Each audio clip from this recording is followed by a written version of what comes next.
বন্ধুরা, দেশের রাজনৈতিক পরিস্থিতি একটা চরম অবস্থায় পৌঁছে গিয়েছে।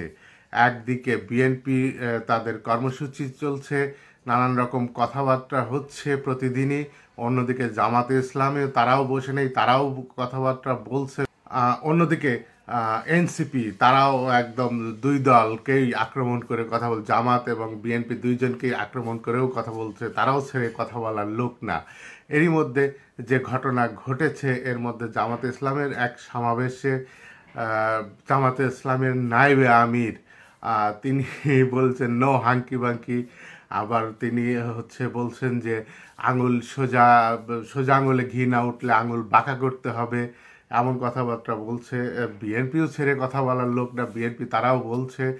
এর মধ্যে আওয়ামী লীগ ঘোষণা করেছে তারা 13 তারিখে লকডাউন, আবার 13 তারিখে সাবেক প্রধানমন্ত্রী শেখ হাসিনার যে আন্তর্জাতিক অপরাধ ট্রাইব্যুনালে মামলা চলছিল সেইটার রায় ঘোষণা করবে। কবে ঘোষণা করবে সেই ডেটটা 13 তারিখে জানা যাবে, এবং সেই 13 তারিখে আওয়ামী লীগ লকডাউন ঘোষণা করেছে। এর মধ্যে নানান উত্তাপ ছড়াচ্ছে, পুলিশের পক্ষ থেকে বিভিন্ন পদক্ষেপ নেওয়া হয়েছে। এবং মির্জা ফখরুল ইসলাম আলমগীর তিনি বলেছেন যে আমরা প্রতিশোধের রাজনীতি করতে চাই না। আওয়ামী লীগ যেভাবে মামলা করেছে আমরা সেভাবে মামলাও করতে চাই না। যদি মামলা হয়েও থাকে, আমি আপনাদের কথা দিচ্ছি আওয়ামী লীগের বিরুদ্ধে যত মামলা আছে আমরা সমস্ত মামলা তুলে নেব। মঙ্গলবার 11ই নভেম্বর অর্থাৎ গতকাল বিকেলে ঠাকুরগাঁও সদর উপজেলার মোহাম্মদপুর ইউনিয়নের শাপলা সরকারি প্রাথমিক বিদ্যালয় মাঠে বিএনপি আয়োজিত মত বিনিময় সভায় প্রধান অতিথির বক্তব্যে তিনি এইসব কথা বলেন। বিএনপির মহাসচিব আরও বলেছেন যে গত বছর 5 আগস্টে আমাদের ম্যাডাম খালেদা জিয়া একটা বিবৃতি দিয়েছেন, সেখানে তিনি বলেছেন যে আমরা প্রতিহিংসার রাজনীতি করব না, আমরা প্রতিশোধ নেব না, আমরা ভালোবাসা ও প্রেমের মধ্য দিয়ে রাজনীতি জয় করতে চাই। আমি সেই কথাটাকেই আজ এখানে আপনাদের বলতে চাই। আমরা কোনো প্রতিশোধের রাজনীতি করতে চাই না। আওয়ামী লীগ যেভাবে মামলা করেছে আমরা সেভাবে মামলা করতেও চাই না। বিএনপির মহাসচিব মির্জা ফখরুল ইসলাম আলমগীর যেভাবে বলেছেন, কথাগুলি কিন্তু আমার কাছে ব্যক্তিগতভাবে আমার কাছে খুবই ভালো লেগেছে, এবং এই কথাগুলি বিএনপিকে একটা একটা ভালো জায়গায় নিয়ে যাবে। কারণ এই দেশের মানুষ আসলে প্রতিহিংসার রাজনীতি দেখতে পছন্দ করে না। আমি নিজেও করি না, সাধারণ মানুষও প্রতিহিংসার রাজনীতি দেখতে পছন্দ করে না।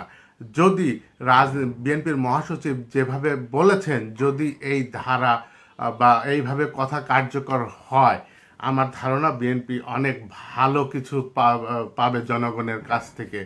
যদি প্রতিহিংসার রাজনীতি পরিহার করে, শুধু বিএনপি পরিহার করলে তো হবে না, সব দলকেই আসলে এই প্রতিহিংসার রাজনীতি পরিহার করতে হবে।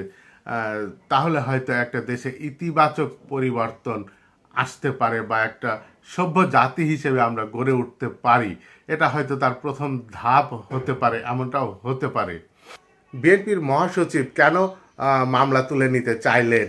আসলে যে একটা কথা প্রচলিত একটা কথা আছে না, যে রাজনীতিতে শেষ কথা বলে কিছু নেই। তাই কি হতে যাচ্ছে? পর্দার অন্তরালে আওয়ামী লীগ বিএনপি মিলে যাচ্ছে।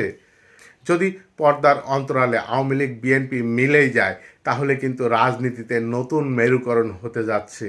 এবং তাই আমরা সাধারণ মানুষ হিসেবে অপেক্ষা করি যে আগামী দিনে কি হতে যাচ্ছে। 3 মাস এখনো বাকি আছে নির্বাচনের, অর্থাৎ 90 দিন। আর জুলাই আন্দোলন কিন্তু হয়েছিল 36 দিন। 36 দিন এবং 3 মাস অনেক বহুত বড় সময়, অনেক কিছুই ঘটে যেতে পারে এরই মধ্যে। সেই ইঙ্গিত কিন্তু আমরা দেখতে পাচ্ছি। দেখতে থাকুন ভিডিওটি, আর সামনে কি হয় তার জন্য অপেক্ষা করি আমরা সবাই। বিএনপির মহাসচিব আরও বলেছেন যে আওয়ামী লীগ যেভাবে মামলা করেছিল আমরা সেভাবে মামলাও করতে চাই না। যদি মামলা হয়েও থাকে, আমি আপনাদের কথা দিচ্ছি সমস্ত মামলা তুলে নেওয়া হবে। যত মামলা আছে আওয়ামী লীগের বিরুদ্ধে আমরা সমস্ত মামলা তুলে নেব। এ সময় সভায় উপস্থিত নেতাকর্মীদের উদ্দেশ্যে বিএনপি মহাসচিব বলেন, কি ঠিক আছে তো? তখন মঞ্চে থাকা একজন নেতা জবাবে বলেন, ঠিক আছে। আওয়ামী লীগের লকডাউন কর্মসূচি প্রসঙ্গে মির্জা ফখরুল বলেন, শেখ হাসিনা ভারতে গিয়েও কিন্তু শান্তিতে নেই। কেমন করে বাংলাদেশের মানুষের উপর অত্যাচার ও নির্যাতন করবে ওই পরিকল্পনা করতেছে। বিএনপির মহাসচিব বলেন 13 তারিখে বলে লকডাউন হবে, সেজন্য অন্ধকারের মধ্যে এসে কয়েকটি বাস ট্রাক পুড়িয়ে ভয় দেখানো হচ্ছে। ধরেন যে বাস ট্রাক যে পুড়িয়ে দিচ্ছে, এই বাস ট্রাক পুরানো কিন্তু বাংলাদেশে এই প্রথম না। আমি একজন সংবাদকর্মী হিসেবে আমার কিন্তু একদম সব মুখস্থ আছে যে 2013 সালে কারা যে এই বাসটাকে আগুন দিয়ে কত মানুষকে পুড়িয়ে দেওয়া হয়েছিল সেগুলি কিন্তু মনে আছে এখনো আমার একজন সংবাদকর্মী হিসেবে। তো বাসটাক পুরানো এটা নতুন কিছু না। চলেন বিএনপির মহাসচিব আরো কি বলছে সেই কথা আমরা আরেকটু শুনে নেই। তিনি বলছেন যে আরে ভয় দেখায় তো 15 বছর শাসন করছো, দেশে কি শেষ পর্যন্ত থাকতে পারো নাই। তাই শেখ হাসিনাকে বলতে চাই আর ওইসব পাগলামি কইরেন না। অত্যাচার নির্যাতন করে অতীতে শাসন করতে পারেননি, সামনেও ভয় দেখায়া শাসন করতে পারবেন না।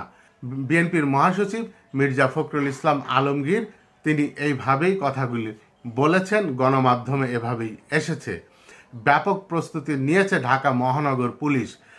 প্রস্তুতির মধ্যে প্রথম একটা বিজ্ঞপ্তি দিয়েছেন যে পুলিশ সদস্যরা যারা বাইরে ডিউটি করে কর্মরত অবস্থায় কোনোভাবেই মোবাইল ইউজ করতে পারবে না।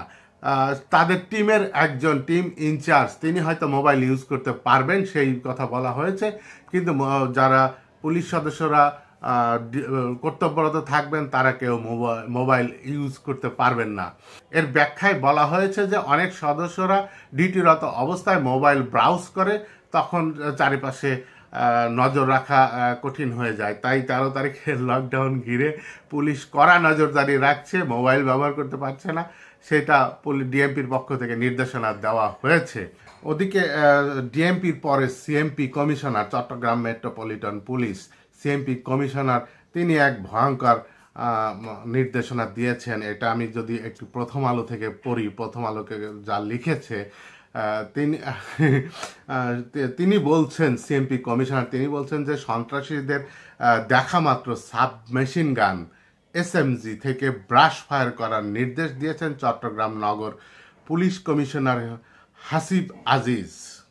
মঙ্গলবার, অর্থাৎ সেটাও গতকাল দুপুরে মৌখিকভাবে নিজস্ব বেতার বার্তায় তিনি থানা ও টহল পুলিশ সদস্যদের উদ্দেশ্যে এই নির্দেশ দেন।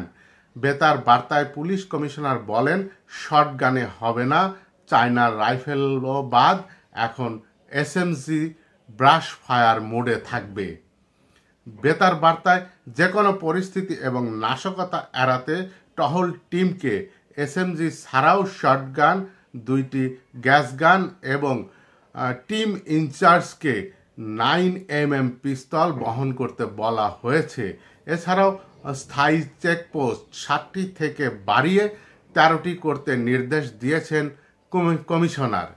এখন চট্টগ্রামে এই যে নির্বাচন প্রচারণা করতে গিয়ে বিএনপির একজন এমপি প্রার্থী যিনি নির্বাচন করবেন, তার এক জনসংযোগে গুলির ঘটনায় একজন মারাও গিয়েছে। চট্টগ্রামের সন্ত্রাসীদেরকে হুমকি দিয়েছেন। এইটা তিনি অবশ্য বলেছেন যে সাধারণ মানুষের উপর তার আর গুলি চালাতে বলছি না, যারা অস্ত্র বহন করবে তাদেরকে দেখা মাত্র ব্রাশ ফায়ার।